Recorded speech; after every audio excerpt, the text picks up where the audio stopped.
Serikali ya kijiji inaniambia ukitaka kesi isiwepo tusikunyanyasi, tunahitaji tusaidie hela. Mimi naitwa Isa Shaibu Rambano, nina kero na maeneo ya uwanja.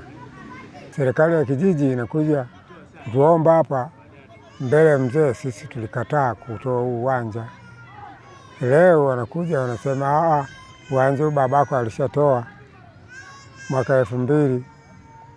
Sasa wakati huo sisi wote na mzee wakati yupo hai tulishakataa.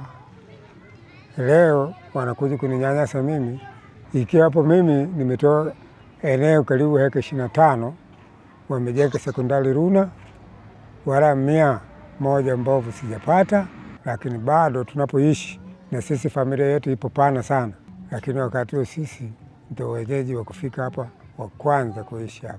Sasa wananifukuza tu hapo utoke.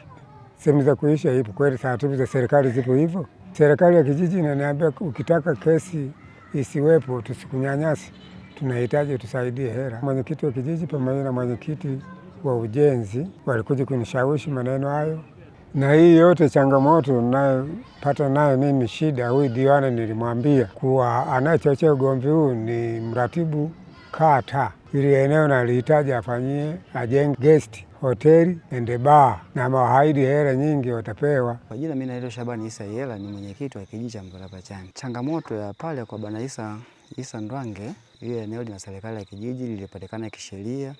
Ina maana kwamba mwenyekiti wa muda huo alikuwa anaitwa Siraju Ahmadi Ngwenya, ndiye ambaye alifanya process ya kuomba pale kwa mzazi wake ya Isa Ndwange, akapewa. Hiyo baraza la kata alienda, badala hapo kaenda mahakamani, hadi hizi mahakama za ardhi za nyumba na makazi. Huu wote wamepita kudai haki yake, lakini kwa kuwa lile eneo lipo kisheria miliki ya kijiji, ameshindwa.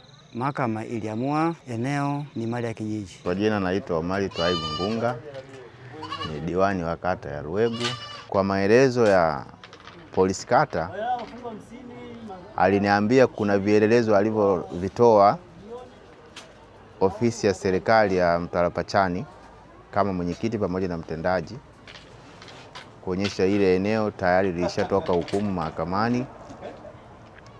Kuanzia sasa sisi kama serikali ya Mtalapachani au kikao hiki tukuombe diwani uliache, kwa sababu hukumu imeshatoka.